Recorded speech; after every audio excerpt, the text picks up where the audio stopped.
Contemplar Melilla desde este lugar pues es desde luego un espectáculo muy gratificante y muy reconfortante. Hoy en nuestro programa en Arcayos nos hemos venido hasta aquí, hasta el Museo de la Ciudad, pues para hablar de varios asuntos. En primer lugar le vamos a comentar unas obras importantes que se están llevando a cabo, pues lo que es el soterramiento de los contenedores, el seguimiento arqueológico que se está haciendo a esas obras, unas obras en las que cada vez que se abre la tierra ha aparecido algo. Bueno, pues nosotros vamos a hablar de ese asunto. También en este programa le vamos a hablar de unas piezas muy singulares que están aquí en el Museo de la Ciudad y que, bueno, pues muchas veces pasan desapercibidas, no precisamente por el volumen, porque son piedras muy grandes y amplias. Vamos a hablar de unas piezas que forman parte de unos molinos romanos. Y por último, en nuestro programa, y esta parte me gustaría también que estuvieran, que se quedaran con nosotros, porque vamos a hablar de lo que es la tecnología aplicada a la arqueología. Vamos a hablar de una técnica llamada georradar, que trata de localizar por una sofisticada técnica pues dónde están los yacimientos arqueológicos para poder excavar. Todo esto en este programa de hoy, aquí desde el Museo de la Ciudad, en Arcayos. Si les apetece, les recomiendo que se queden con nosotros. Empezamos.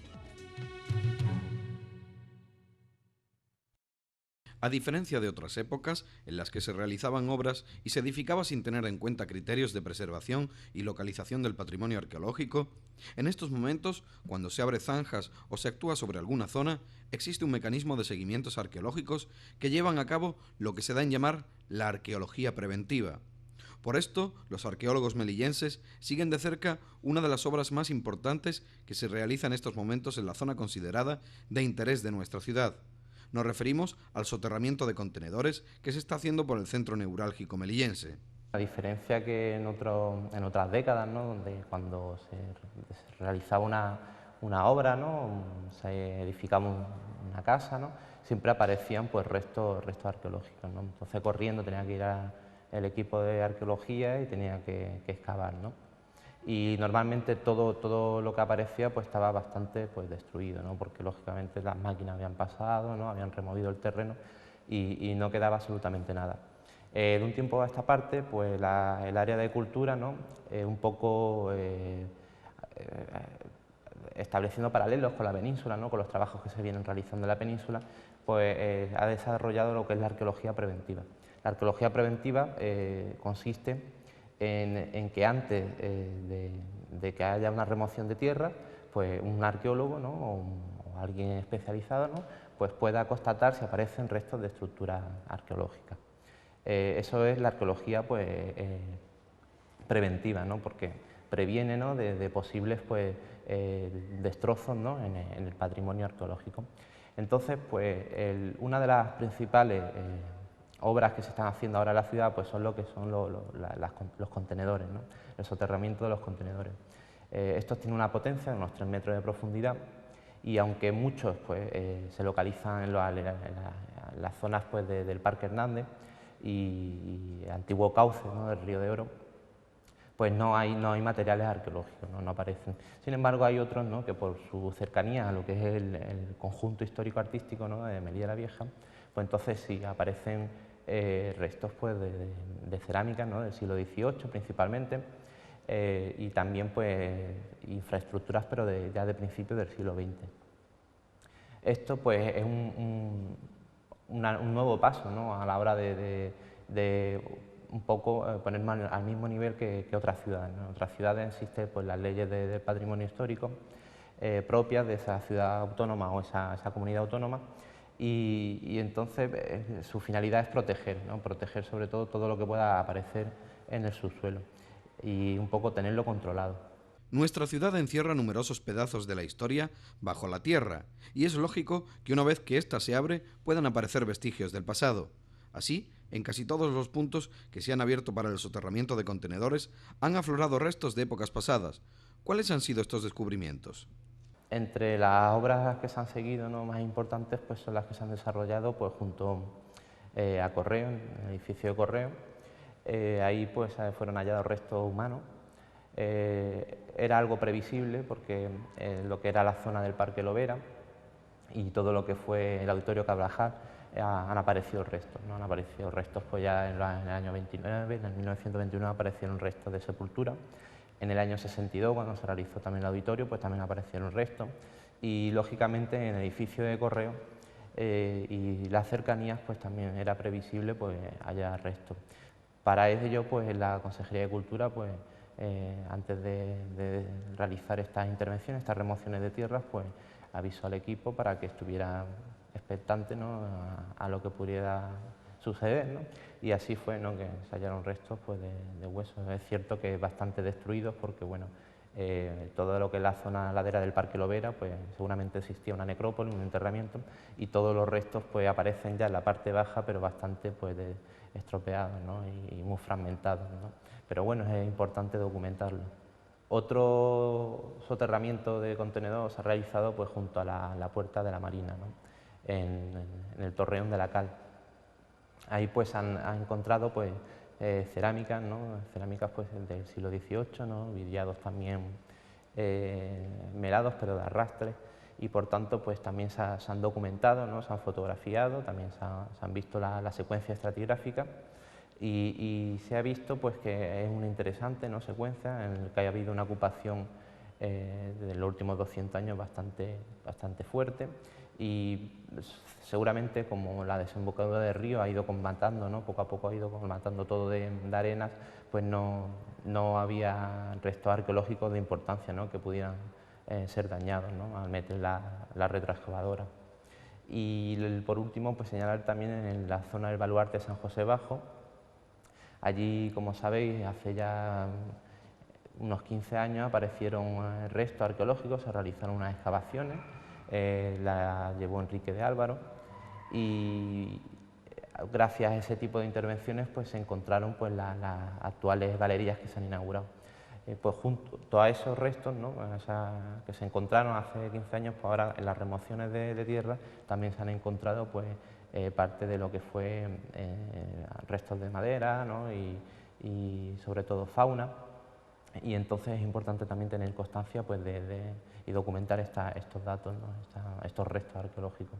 La colaboración de las instituciones encargadas de los trabajos de soterramiento de contenedores con los arqueólogos es fundamental para preservar los vestigios que aún alberga la tierra. El que se haya extendido el desarrollo urbanístico no está para nada reñido con la localización y documentación de los hallazgos. Por eso es imprescindible una colaboración rápida y eficaz para poder conocer, estudiar y documentar aquello que se encuentre. Es más, hay ocasiones en las que se opta por integrar dentro de los acabados finales de las obras aquello que se ha localizado en ese entorno. Se ha extendido pues, desde hace ya muchos años, ¿no?, que se iniciaron actuaciones no en Melilla, sino en la península, que lo que es la renovación urbanística está reñida con la arqueología, y eso no es cierto, ¿no? La renovación urbanística es una cosa pues, necesaria, ¿no?, pero por supuesto también hay que establecer las cautelas necesarias para que el patrimonio arqueológico no se destruya a realizar estas obras, ¿no? Normalmente cuando hablas con gente que es relacionada con las obras, ¿no?, pues te dicen que han aparecido restos en tal sitio, que hace 15 años aparecieron restos en otro lado. Entonces es importante que esto no suceda a día de hoy, porque el patrimonio arqueológico es muy limitado y lo que se está haciendo es, al destruirlo, pues nos vamos a quedar en poquitos años, cuestión de 5 o 6 años, a lo mejor con tantas obras que se están realizando, pues el sustrato, ¿no?, lo que es el suelo, pues ya no contenga pues nada de patrimonio arqueológico. Imagínense si en casa del gobernador una para retroexcavadora, ¿no?, quitara pues 3 metros, ¿no?, de potencia, ¿no?, se excavara 3 metros, pues lo que podría suceder pues, es un estropicio, ¿no?, que nos quedaríamos sin casa del gobernador, sin 5 o 6 años de excavaciones y sin parte pues, del patrimonio, ¿no?, el patrimonio más importante, ¿no?, que hasta ahora existe en Melilla, que es casa del gobernador, ya que el concerro de San Lorenzo, pues como todos saben, pues desapareció por culpa de esto, ¿no?, de la construcción, ¿no?, el nuevo paso a la modernidad, ¿no?, y esto pues es un desastre para el patrimonio arqueológico. Entonces lo que intentamos ahora mismo es pues, que no existan conflictos entre el urbanismo, ¿no?, y la arqueología. En muchas áreas de Málaga lo que se hace cuando se encuentran hallazgos, se incorporan a los restos, ¿no?, al propio solar, y así podemos encontrar pues, librerías como es la librería Propteo, ¿no?, que ha añadido restos arqueológicos. Aquí también tenemos pues, lo que fueron la plaza del veedor, ¿no? Se encontraron una serie de hornos y también se incorporaron los restos al garaje, ¿no? Por tanto, pues hay que seguir promoviendo, ¿no? Que se puedan documentar los diferentes restos arqueológicos de la ciudad de Melilla. Después de haber conocido más de cerca esos seguimientos arqueológicos y esos hallazgos que han surgido de la tierra, bueno, pues por mor de esas obras que se están realizando, vamos a centrarnos ahora en una de las piezas, o en dos piezas en este caso, curiosas de aquí del Museo Arqueológico. Vamos a hablar de un periodo muy especial de la Melilla romana, porque hay dos piezas que pueden pasar desapercibidas, desde luego no por su volumen, sino porque a lo mejor está en un lugar que nos hace no dirigir la mirada hacia ellas, pero que tienen gran importancia. Vamos a hablar de unas piezas de molinos que existen aquí en el museo, que están aquí en el museo, en esta sala concretamente, y vamos a conocer de cerca cuál es su historia. Si les apetece, vengan, vamos a verlo.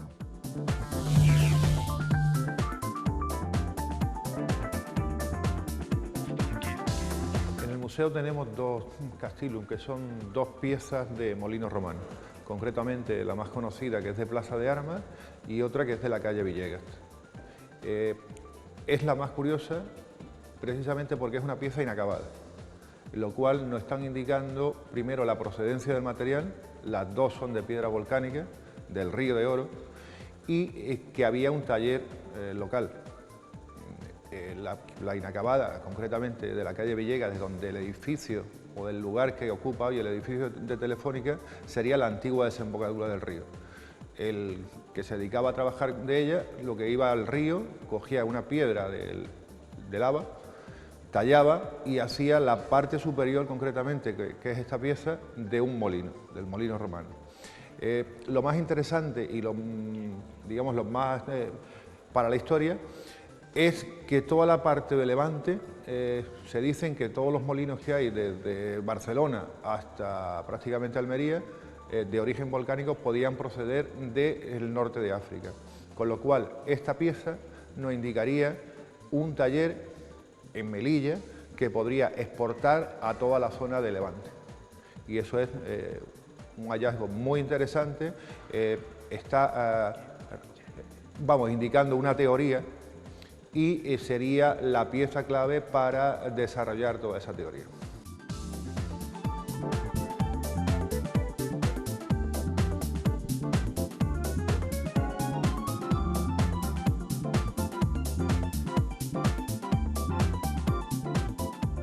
Imaginaros, ¿os acordáis de los pilones de azúcar, esos azules?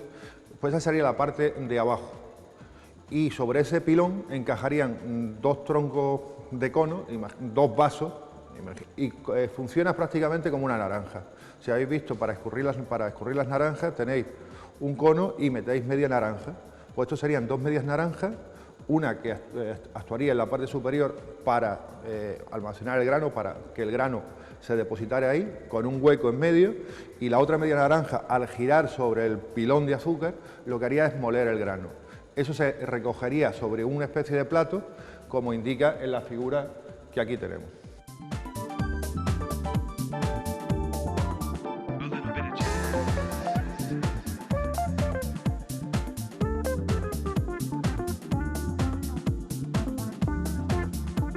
Concretamente esto es de época romana. Casi todo lo que aparece por el Cerro de San Lorenzo viene a ser entre el siglo I al siglo III antes de Cristo. Bueno, antes, concretamente en el cambio de era.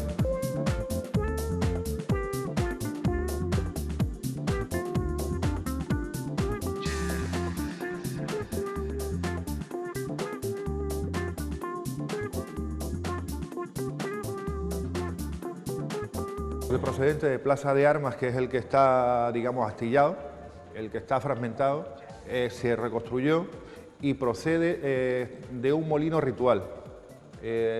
Según comenta el arqueólogo que excavó en Plaza de Armas, dice que procede de un molino que solamente se usa una sola vez para un ritual, el ritual de un templo que se va a hacer allí, y cuando se termina ese ritual, para no profanarlo, lo que se hace es romperlo y se guarda en la cimentación del templo que había allí. Ese es el de procedente de Plaza de Armas. En cambio, el del Cerro de San Lorenzo tampoco se usó jamás, porque era una pieza que se estaba tallando en la desembocadura del Río de Oro. Insistimos en que el lugar, concretamente el lugar exacto de su procedencia, era donde hoy en día está el edificio de Telefónica.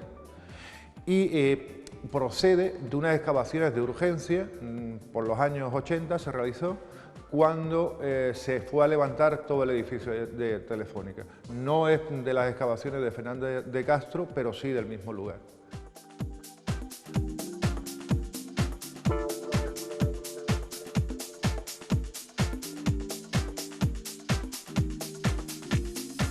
La tipología del molino es clásica.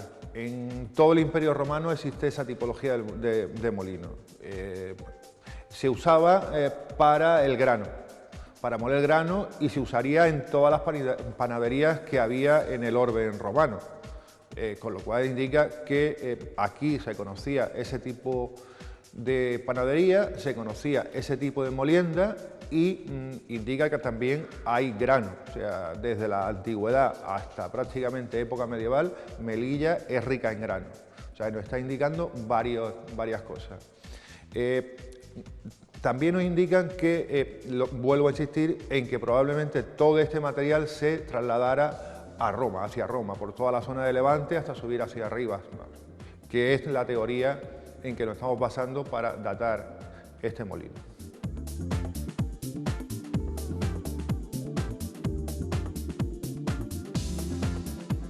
La diferencia de longitud o de los extremos, lo que nos estás indicando curiosamente es la zona marítima de la Melilla romana.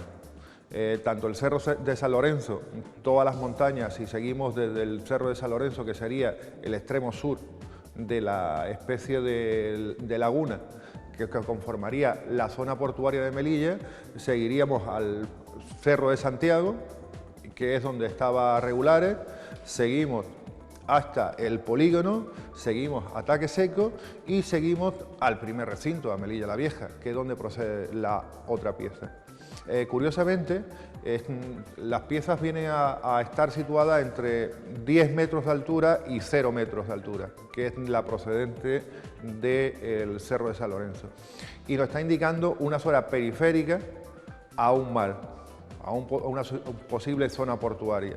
No ha aparecido todavía piezas, o han aparecido muy pocas piezas, dentro de esa laguna. Serían de embarcaciones. Lo cual nos están diciendo es que estas piezas se usaban en la posible ciudad. No es que vinieran de fuera y se usaran aquí dentro, sino al revés.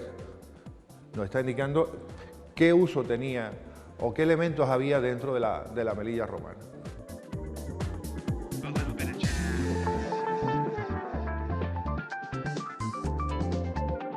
Se discute qué extensión tendría Melilla, si Melilla sería lo que conocemos como ciudad, si sería mucho más grande. Al menos desde lo que tenemos noticia, incluso hasta época moderna, hasta la llegada de los españoles, hay una zona de huerta que se nutre del agua procedente de los manantiales de Taque Seco. Tenemos que confirmar primero que existe terreno agrario, que existe gran cantidad de grano, de zona cultivable, y que, como dijo Antonio Bravo en la última conferencia, los límites de la Melilla a la llegada de los españoles no eran los 2 kilómetros 900 metros, sino 4 kilómetros. Imaginaros, dentro de esos 4 kilómetros, lo que hoy en día incluso vemos como zona agrícola, que ocuparía toda esa zona productora de grano, que a la vez en época medieval se almacenaba en esas matimoras casi de 5 toneladas. Toda esa producción se conoce, si no desde la prehistoria, sí de época romana hasta ahora, que es lo que confirman estas dos piezas.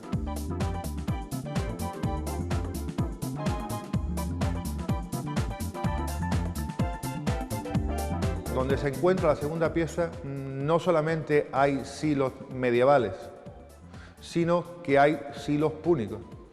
O sea, te está indicando que en Plaza de Armas, al menos, el almacenamiento de grano era desde época púnica, o sea, principio de la conquista romana, y que seguía una tradición. Y se mantiene hasta época medieval. Y luego el campo sembrado se mantiene incluso en época moderna, incluso en la llegada de los españoles. Imaginaros qué producción continua ha tenido toda la zona.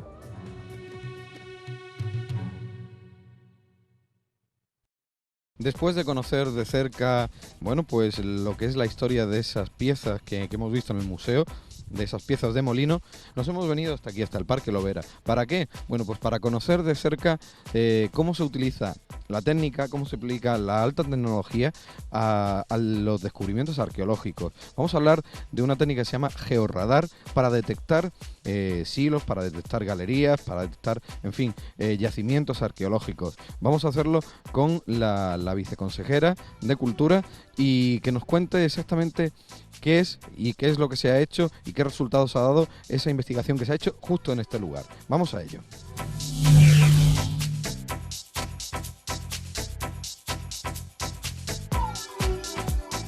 Bien, pues como les decía, hasta aquí, hasta el Parque Lovera nos hemos venido para conocer cómo se aplica una alta tecnología al descubrimiento de yacimientos arqueológicos. Rocío Gutiérrez, me gustaría empezar, ¿por qué se eligió el Parque Lovera para aplicar esto del georradar? Bueno, el Parque Lovera ya tenemos seguridad absoluta de que es un potencial arqueológico. Nosotros sobre el año 1999-2000 ya excavamos aquí y salieron 2 silos de amortización con abundantísimo material cerámico de época medieval, que ha sido fundamental para la historia de Melilla. Y luego también en los alrededores sabemos que aparecieron una necrópolis romana a principios del siglo XX, sobre 1914. Por lo tanto, toda esta zona es susceptible de encontrar yacimientos arqueológicos. La verdad es que es una técnica muy curiosa porque se ha realizado en algunas de estas zonas, ha dado como resultado. Explícanos un poco primero la técnica, el estudio que se ha hecho y después vamos a hablar de los resultados. Bueno, el georradar es una técnica que se está aplicando ahora casi recientemente a la arqueología, a las actividades arqueológicas, pues porque es una técnica no destructiva y es una técnica que estudia, analiza a través de ondas electromagnéticas pues todas las estructuras que puedan estar enterradas en el subsuelo sin necesidad de tener que levantar previamente ese subsuelo, con lo que desde el punto de vista arqueológico pues es evidentísimo que posibilita el saber dónde están esas estructuras o esas oquedades o lo que haya, enterramientos, y poder ir un poco directamente a esa zona sin tener que levantar otras zonas. También es muy interesante pues cuando se están llevando a cabo construcciones en las que siempre tenemos que llevar a cabo un seguimiento arqueológico, pues realizar un barrido con el georradar y detectar si hay o no y agilizar también esas construcciones, con lo que se está empezando a aplicar, pero yo creo que el georradar es un sistema que va a tener una difusión increíble dentro del campo arqueológico. Vamos a echar un vistazo al informe que han enviado, que han remitido, después de haber hecho un estudio previo de la zona. Estas son las imágenes, van a verla enseguida, estas son las imágenes que emite o que se obtiene de un georradar, de un estudio. Y a través de estas imágenes, ¿qué es lo que vamos conociendo? Bueno, ellos han hecho un barrido aquí en el Parque Lovera, nosotros les señalamos dónde habían estado los otros silos encontrados y entonces ellos han hecho perfiles longitudinales, perfiles transversales y han hecho un barrido con georradar en prácticamente todo el Parque Lovera y efectivamente han encontrado pues 2 silos parecidos a los que ya excavamos y lo que puede ser una galería de minas, con lo que bueno, nosotros estamos contentísimos, primero porque es una novedad en Melilla, es decir, es la primera vez que se aplica esta técnica. Nosotros pensamos que es útil a partir de ahora seguir aplicándola y segundo, bueno, porque ya sabemos dónde tenemos que ir en Parque Lovera sin necesidad de tener que levantar otras zonas. La verdad es que es curiosísimo el estudio, como saben, ha dado estos resultados. Además, en un lugar, esta es la zona donde estamos, aquí lo tienen en la imagen. Esta es prácticamente, estamos aquí al lado y esto ha sido la zona en la que se ha trabajado, ¿no? Sí, nosotros estábamos convencidos de que aquí, como te he comentado antes, había restos arqueológicos. Lo que pasa es que la anterior vez, en el año 1999, tuvimos la tremendísima suerte de la primera zona que fuimos a excavar, la primera cata que hicimos, pues dimos con un silo de considerables dimensiones, unos 25 metros de diámetro en su parte más ancha. Y ahora, bueno, pues casi íbamos un poco también en el entorno de ese silo, suponiendo que había algo más cercano, pero claro, ya con la aplicación del georradar vamos a ir directamente a esos 2 hilos nuevos que han detectado. Hay que decir que dentro de muy poquito, de muy poquitas semanas, se va a empezar a trabajar aquí, se va a empezar a excavar y ya me imagino que estos datos pues son para ir prácticamente a tiro fijo, ¿no? Sí, sí, efectivamente. Estamos esperando que acabe la Convención Nacional de Parques y Jardines e inmediatamente comenzaremos las excavaciones arqueológicas y bueno, pues vamos a ir primero a esos 2 hilos que se han detectado y luego analizaremos también, si nos da tiempo, pues esa posible galería de minas que también se ha detectado. La verdad es que esta zona, como decía la viceconsejera, ha sido un lugar en el que han aparecido muchos fragmentos. Yo recuerdo con el anterior cronista oficial, con Francisco Mir Berlanga, en una entrevista hablando con él, me decía que salían muy fragmentados aquí precisamente por la guerra de minas que hubo en la ciudad y que ocupaba toda esta zona. No hay que tener en cuenta que estamos justo en el límite, allí al fondo vemos perfectamente la antigua muralla que rodea todo el recinto de lo que era la antigua Melilla y estaba muy fragmentado precisamente por esa guerra de minas, ¿no? Bueno, no solo por la guerra de minas, ten en cuenta también que Parque Lovera tiene unas raíces muy profundas y esas raíces han ido fragmentando también o restos cerámicos o algunas oquedades que había, la han ido, digamos, enterrando. Es difícil excavar aquí, precisamente, además nosotros lo que tendemos es no dañar el parque. La última vez que excavamos, pues levantamos esa losa de césped y luego la volvimos a cubrir sin más problemas, que es lo que pretendemos hacer ahora, pero efectivamente no debe haber muchas estructuras por esa, como has comentado, por esa guerra de minas, ¿no? Pero sí que pueden haber silos y restos cerámicos, que es lo que nosotros pretendemos encontrar. Y la verdad es que también, bueno, la construcción de lo que ha sido el Auditorium Carvajal, también en una zona adyacente, también ha provocado, bueno, que desapareciera parte de lo que era este Parque Lovera, este montículo, y bueno, de alguna manera pues tampoco benefició mucho al estudio arqueológico. También era otra época, me imagino, en el que el cientifismo en estos temas no brillaba, ¿no? Bueno, efectivamente, tú bien lo has dicho, era otra época, no había la protección al patrimonio ni a la arqueología que hay ahora, con leyes reglamentadas y donde se considera un delito el atentado al patrimonio. Pero es verdad que en aquella época, en torno a la década de 1920, en torno a esos años, surgió aquí lo que pensamos que pudo ser una necrópolis romana, es decir, abandonado el Cerro de San Lorenzo como necrópolis, se pudo dotar a toda esta zona de una zona de enterramiento en época romana. Entonces aparecieron pues la famosa Patera de Serto y parte de un ajuar funerario.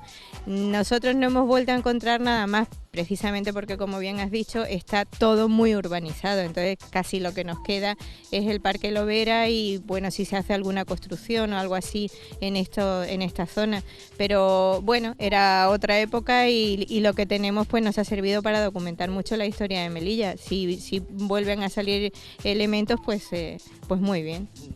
La verdad es que hoy, en el programa de hoy, hemos hablado perfectamente de esa colaboración que tiene que haber entre instituciones a la hora, por ejemplo, de construir. Hemos hablado de esos soterramientos de contenedores, que de alguna manera esos seguimientos arqueológicos que se han hecho, que son muy importantes, sobre todo para descubrir el pasado y en zonas como esta, que aún pueden dar mucho de sí. Rocío Gutiérrez, lo vamos a dejar aquí. Muchísimas gracias por haber estado con nosotros. Y nosotros, desde este magnífico entorno que es el Parque Lovera, que dentro de muy poco se va a convertir, quién sabe, si en un yacimiento arqueológico importante, bueno, pues desde aquí nos despedimos hasta la próxima semana, en la que seguiremos hablando de historia aquí en Arcayos. Hasta entonces.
Bienvenidos a Arcayos. En el programa de hoy vamos a tocar 3 temas como hacemos cada semana.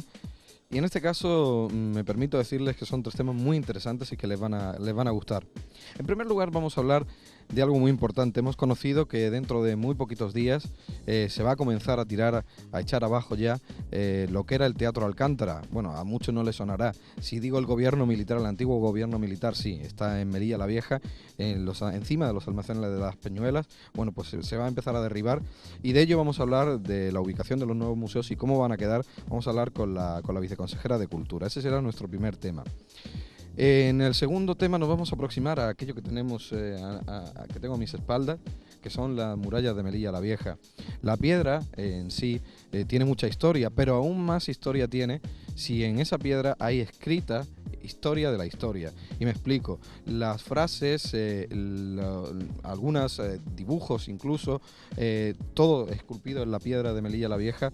Bueno, pues de ello vamos a hablar, vamos a conocer la historia a través de esos escritos, de esas frases, de esos dibujos, de esa iconografía que hay escrita en la piedra de las murallas de Melilla la Vieja. Lo vamos a hacer recurriendo a Santiago Domínguez Llosá, que escribió hace ya algunos años un artículo que hemos rescatado de la revista Acros, del número 3 de la revista Acros.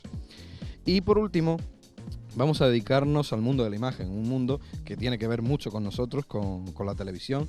Bueno, pues vamos a echar atrás el tiempo y vamos a remontarnos al año 1956-1960. Vamos a conocer la pieza del mes, que es una cámara que tiene su historia y ya verán por qué. Yo les invito a que se queden con nosotros y verán que van a aprender muchas cosas de la historia de Melilla y que van a disfrutar con este programa. Les invito a que se queden con nosotros en Arcayos. Vamos.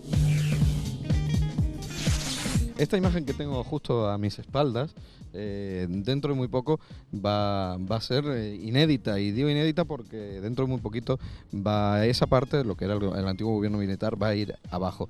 De eso vamos a hablar en esta primera parte de nuestro programa. Vamos a hablar de los nuevos museos, de los futuros museos melillenses que se van a ubicar justo en ese edificio. Y para eso vamos a hablar con Rocío Gutiérrez, con la viceconsejera de Cultura. Vamos a ello.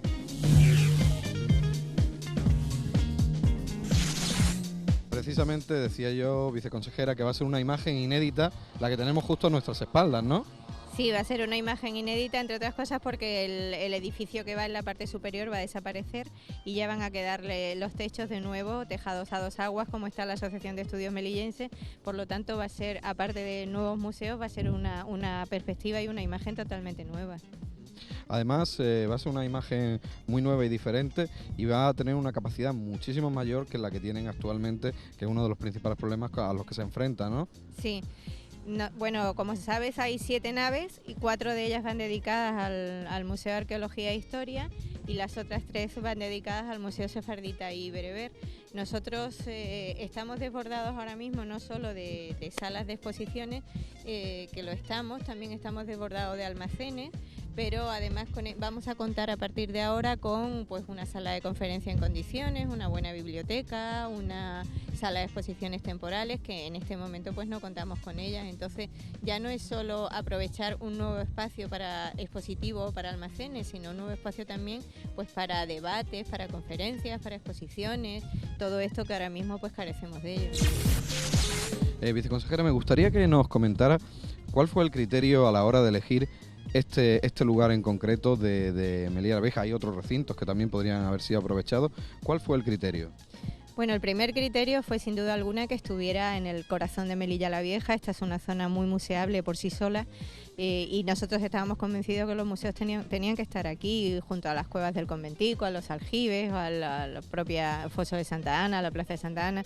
Todo esto es casi un museo externo y bueno, pues decidimos que el museo tuviera que estar aquí. Tampoco hay efectivamente recintos en Melilla la Vieja, pero no hay ninguno tan grande como para albergar lo que nosotros pretendíamos. Entonces fue Peñuelas de todos los que estudiamos la que reunía las mejores condiciones para los nuevos museos. Además, lo estaban viendo ahora en las imágenes, lo que fue el antiguo Teatro Alcántara, en esta parte, justo encima de donde están ahora mismo los museos, había un teatro que sirvió en su día también un improvisado hospital, en fin, albergó muchísimos acontecimientos y eventos. eso desaparece, las obras van a empezar ya, ¿no? Sí, estamos pendientes de que la Consejería de Fomento nos diga cuándo van a empezar, pero bueno, ya está licitada, ya está adjudicada y efectivamente el punto de partida será en unas fechas muy próximas. Realmente la imagen, que es donde comenzamos a hablar de este tema, la imagen de toda esta zona va a cambiar muchísimo y también, como no, de la escalera donde nos encontramos ahora mismo y que da acceso a la parte baja. La entrada del museo, ¿cuál va a ser, Rocío? Va a ser aquí, ¿no? Esta va a ser la entrada del Museo de Arqueología e Historia, porque hay dos entradas diferenciadas totalmente. Esta superior, como te digo, el Museo de Arqueología e Historia, y aquella inferior es la que corresponde a los museos Sefardita y Bereber. Además, vamos a ver los techos como estaban en un principio, cuando se construyeron los almacenes a dos aguas. Y también, bueno, pues vamos a ver que la fisonomía de un poco de la escalera va a cambiar, porque se va a eliminar un trozo de la escalera para recuperar, digamos, la fachada en su totalidad, ¿no? Sí, bueno, y también para adaptarla a las nuevas medidas arquitectónicas de discapacitados, de mayor accesibilidad. Efectivamente va a haber un cambio general, pues adaptados a las ordenanzas que hay en urbanismo actuales. Bueno, pues la obra, ¿cuánto se tiene previsto que finalice? Pues eso no lo sé muy bien, pero creo que unos 2 años aproximadamente, porque ten en cuenta que no solo hay que rehabilitar interior y exteriormente los edificios, sino que luego hay que instalar museográficamente todos los elementos, todas las piezas, hacer el traslado del Museo de Arqueología e Historia. Eso también conlleva un tiempo, entonces bueno, pues en torno a eso 2 años, 2 años y medio suponemos que puedan estar terminadas. Bueno, pues esa es la previsión que se tiene desde la viceconsejería. Le agradecemos el que haya estado con nosotros y bueno, otro día hablaremos del uso que se le va a dar precisamente a la antigua Torre de la Vela, la Casa del Reloj, que bueno, va a estar vacía en un par de años y a ver qué utilidad se le busca, lo dicho. Rocío Gutiérrez, muchas gracias por estar con nosotros. Y ahora nosotros vamos a hablar precisamente de estas piedras, de estas murallas, porque vamos a hablar de los escudos, de la heráldica que hay por toda la ciudad vieja, por toda Melilla la Vieja. Hay muchísima historia en sus paredes. Vamos a hablar de eso con Santiago Domínguez. Después de haber conocido, bueno, cómo van a ser los nuevos museos, dónde van a ir situados y, bueno, pendientes de esa noticia de cuándo va a empezar a derribarse ya lo que era el antiguo Teatro Alcántara, nos hemos venido hasta aquí, hasta la batería la batería real, aquí justo en la parte alta del museo. Y tengo en mis manos un ejemplar. Hace algunas semanas les hablamos de la importancia que tienen las publicaciones, el publicar los datos de las investigaciones aquí en una revista como es la que edita el Museo de Melilla, la revista Acros. Bien, pues hoy vamos a hablar, nos hemos fijado leyendo entre sus páginas en uno de los capítulos que parece bastante interesante. Se llama Aproximación a la epigrafía en el Museo de Melilla. Es un trabajo hecho por Santiago Domínguez Llosá. ¿Y de qué nos habla? Pues de esto que tengo yo justo detrás de mí. Estas marcas en las piedras, estas placas, estas escrituras que hay en muchas de las paredes de Melilla la Vieja. Bueno, pues de esto vamos a hablar. Hay algunas que se han traído hasta aquí, hasta el museo. En este caso un museo al aire libre. Y vamos a hablar con Santiago Domínguez precisamente de este tema. Si les apetece, vénganse con nosotros.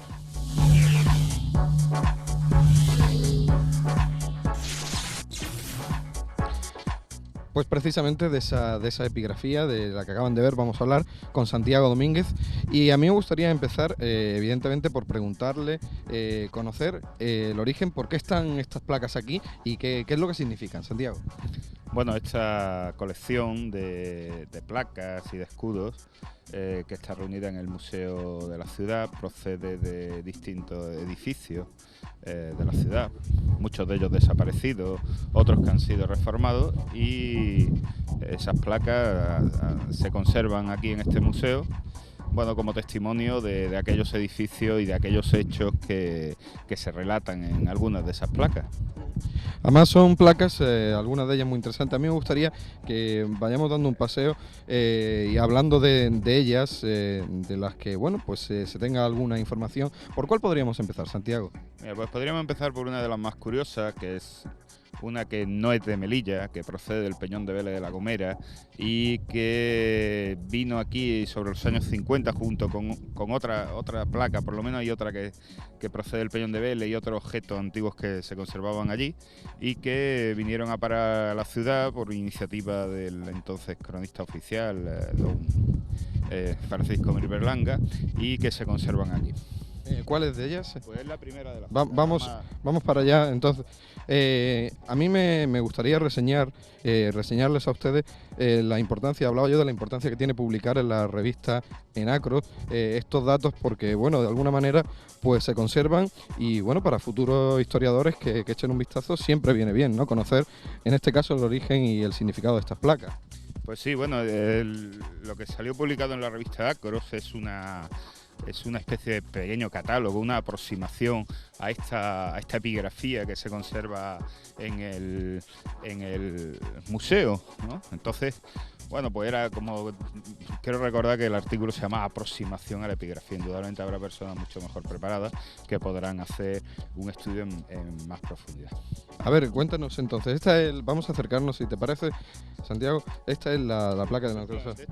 Esta placa, que ya he comentado, que procede del Peñón de Vélez de la Gomera, dice que en el baluarte de San Julián están los sepulcros de los que murieron en la peste del año 1743, siendo gobernador don Julián Fernández Vaina Cortés. Desgraciadamente esta piedra está hecha esta placa está hecha en una piedra que quizás no sea de mucha calidad. Hace unos años estaba completa, se ha partido por la mitad e incluso se están borrando un poco las letras.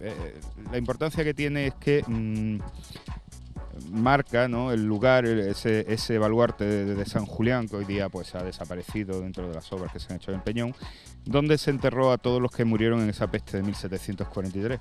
Curiosamente, hace unos años en Málaga yo encontré un librito precioso y muy curioso, escrito por los médicos que trataron a los enfermos de esta peste, que estaba además ese libro dedicado al gobernador don Julián Fernández Vaina Cortés.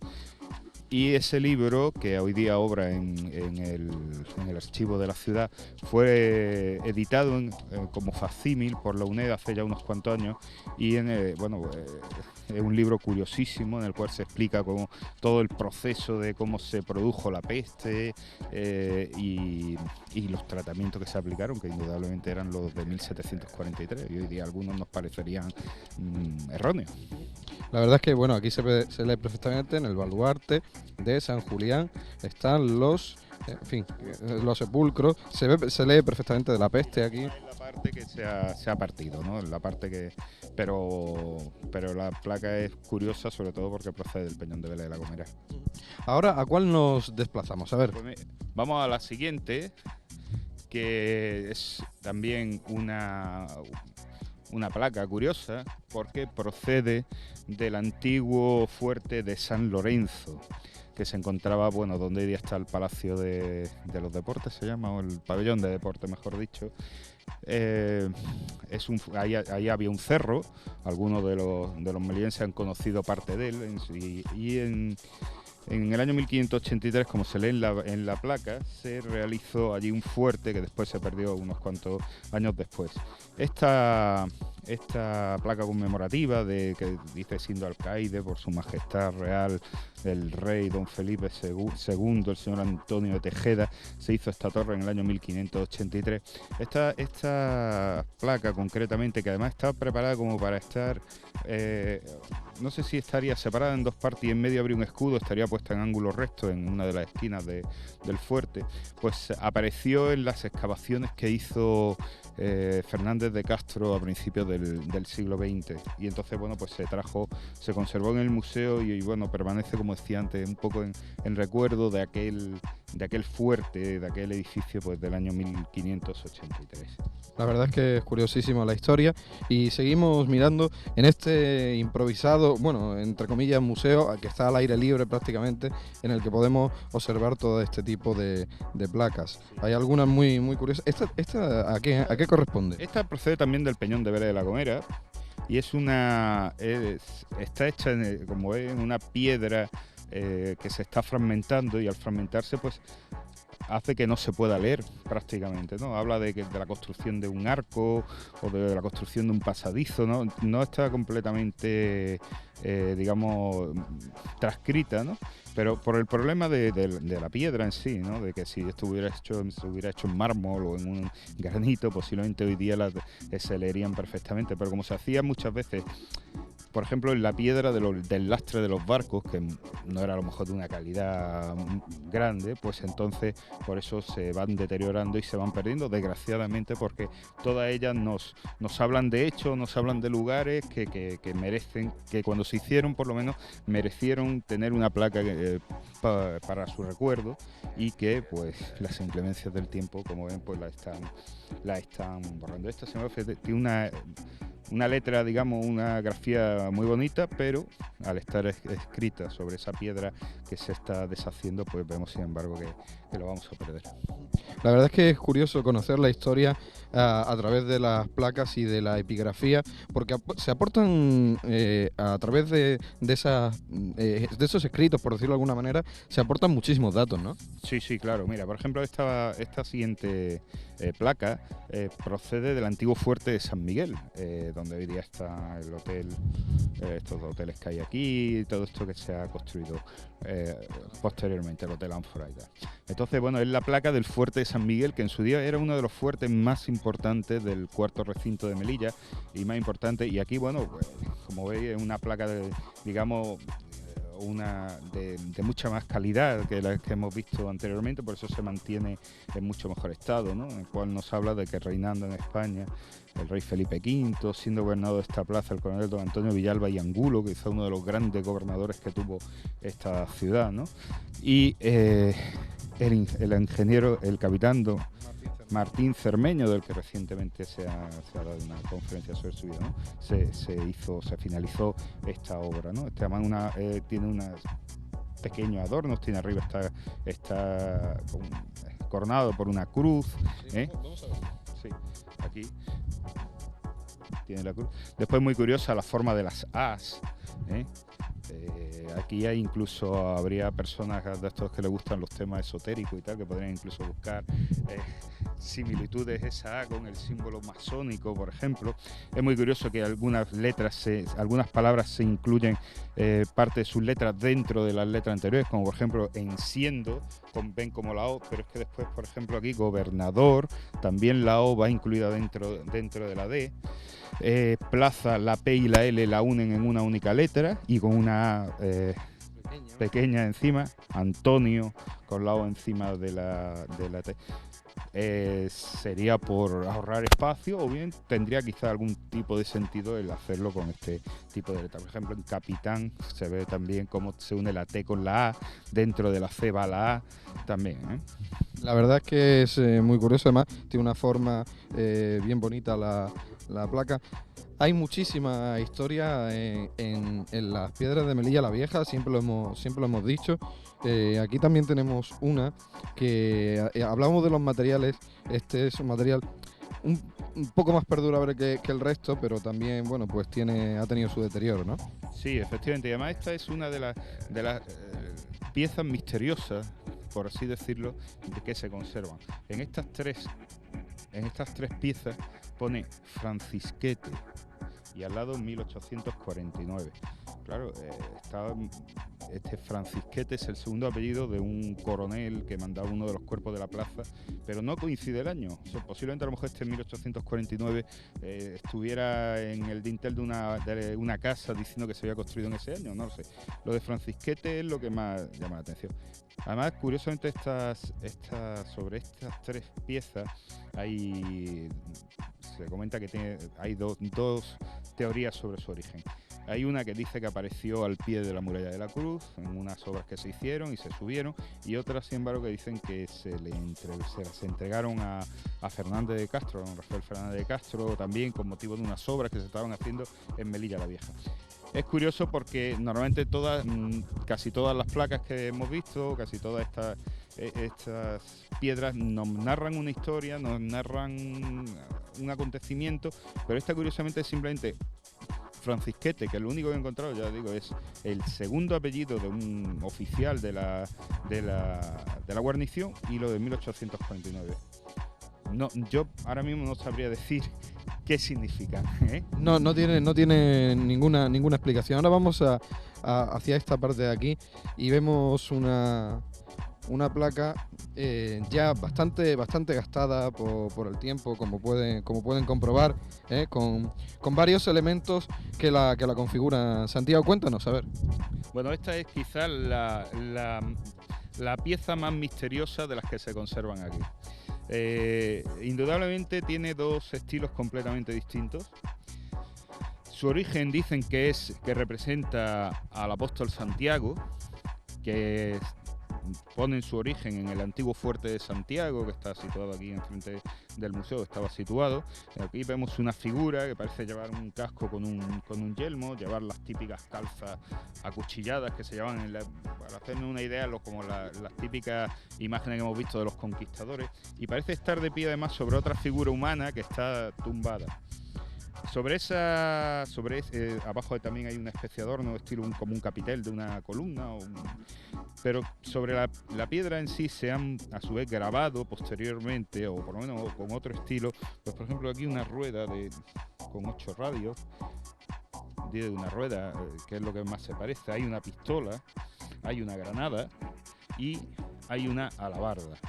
Como digo, es curiosísimo porque, claro, hay quien ve, como he dicho, al apóstol Santiago, además blandiendo una espada, y hay otros autores que narran que, bueno, puede ser incluso estar hablando de un ídolo fenicio o de otra época. Como digo, es una de las piedras más curiosas que se conservan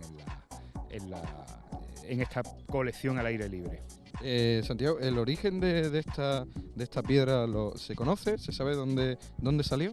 Pues don Francisco Mir Berlanga en alguna de sus obras dice que procede de las ruinas o de los restos del fuerte de Santiago, y ya automáticamente pues ya se entiende que ahí está Santiago con el apóstol Santiago enarbolando un sable, una espada o no se sabe quién, y después abajo pues encima de algún tipo de enemigo vencido, ¿no? Ya digo, es una piedra o una pieza bastante curiosa, ¿no? Sobre todo porque después se ve como lo otro que se ha grabado, la rueda, la pistola, la granada, la alabarda, tienen otro estilo que indudablemente no corresponde con el de la figura principal del centro. La verdad es que es curioso el conocer este tipo de piedras, este tipo de epigrafía que nos dice muchísimas cosas de la historia. Hemos hecho un buen repaso a todo lo que tenemos aquí en este lugar, en la Batería Real, aquí en el museo, en el último piso del museo. Y desde aquí, pues Santiago, agradecerte el que hayas estado con nosotros, que hayamos conocido más de cerca la historia que nos ofrecen estas escrituras y por supuesto a ustedes sugerirles que si vienen por aquí ya saben que se pueden dar una vuelta y ya conocen al menos un poquito más de la historia de Santiago. Lo dicho, muchísimas gracias, y a ustedes pues ahora nos vamos a hablar de la pieza del mes. Se va a llevar a cabo ya la última exposición de la pieza del mes. Es muy curioso, vamos a adentrarnos en el mundo de la imagen. ¿Les apetece? Vénganse con nosotros.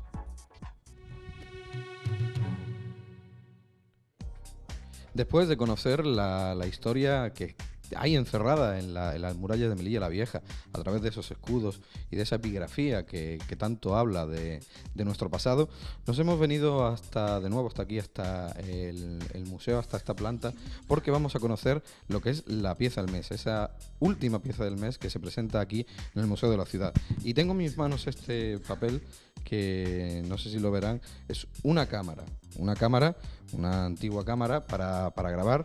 Y es precisamente el mundo de la imagen el que tiene protagonismo este mes aquí en el Museo de la Ciudad. Vamos a conocer una cámara muy especial por muchísimas razones. ¿Quieren saber la historia? Pues vénganse con nosotros.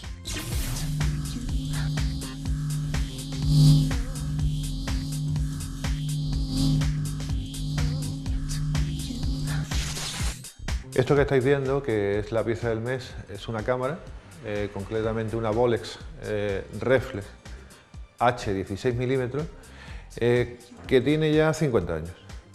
procede de la ciudad autónoma, perdón, del antiguo ayuntamiento, hoy ciudad autónoma, y con ella se grabó tanto documentales para televisión española como para Node. El que la utilizaba era un funcionario de la época de Mir Berlanga, que cuando se hizo el archivo fotográfico, que se llamaba Macarro. Gracias a él, toda la documentación que hoy posee la Filmoteca Nacional sobre Melilla es rodada con esta cámara, y para nosotros es una joya porque es una cámara que hoy en día aún se sigue utilizando, precisamente porque tiene casi mayor resolución que la cámara que ahora no está grabando.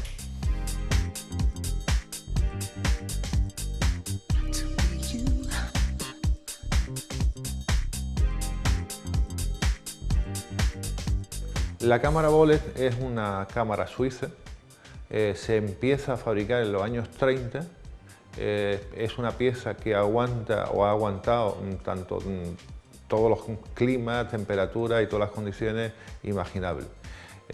Concretamente, esta es de los años 56. Por primera vez, si veis la cámara, veis arriba donde se coloca el ojo humano, esta es reflex, lo cual significa que lo que va a reflejar y lo que va a ver el ojo humano es lo mismo que recoge la lente. Es un avance que hoy en día es una cosa natural y normal, pero imaginaros cuando el ojo humano veía diferente a lo que hoy ve la lente o lo que ve la cámara. Otra cosa es el objetivo. El objetivo de la cámara es muy complicado, es bastante complicado. Los expertos sabrán lo que es el foco, cómo se enfoca, todo es manual. Hoy en día le das un botón y funciona absolutamente todo. En este caso, no.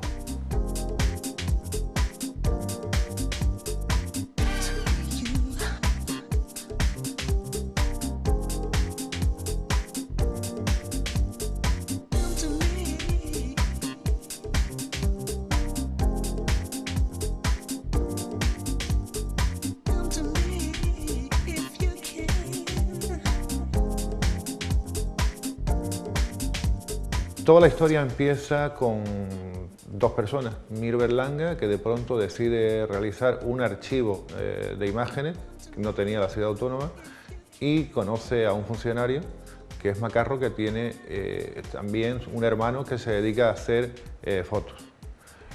Todos los clichés que hay que hacer para las fotos, las reproducciones y demás, lo hace su hermano con Rogelio Macarro. Y todo eso va a llevar a que de pronto Televisión Española y Nodo, lo que era la Filmoteca Nacional hoy en día, necesitaban imágenes. Para ello compran una cámara y con esa cámara van a rodar todas las imágenes de los años 50 hasta los años 80, en que se rompe ese convenio o ese acuerdo con Televisión Española. Va a rodar esta cámara todas esas imágenes. Prácticamente va a rodar casi 3 décadas de imágenes, que hoy es, insisto, lo que forma parte del archivo de la Filmoteca Nacional. El resto, las imágenes fijas, es lo que hoy conocemos como el archivo fotográfico de la ciudad autónoma. Gracias a estas personas y a esta cámara tenemos esa historia en imágenes de la ciudad de Melilla.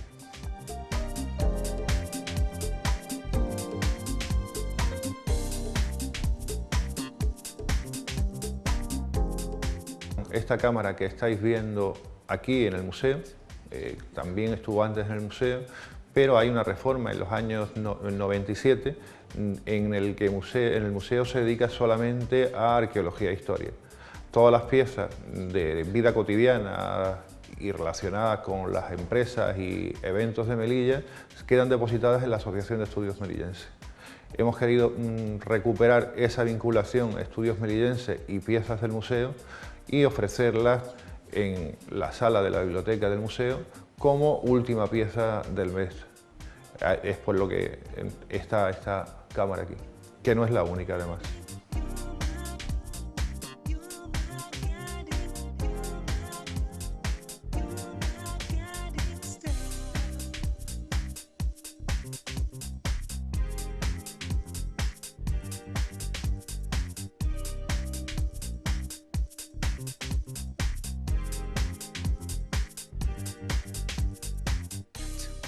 Nos estamos dedicando al mundo de la imagen y hemos querido ofrecer eso, el producto y la herramienta con que se han elaborado todas esas imágenes que más o menos conocemos. Realmente lo que estamos conmemorando aquí es 50 años de imagen a través de esta pieza. Insisto que debéis de pensar que esta cámara se fabrica en los años 56 y hoy en día cámaras como esta aún graban para televisión. Ese es el homenaje que queremos rendir a toda una generación, a la generación que nos ha precedido y que para nosotros, pues eso, está reflejada en fotos y forma parte de nuestra historia.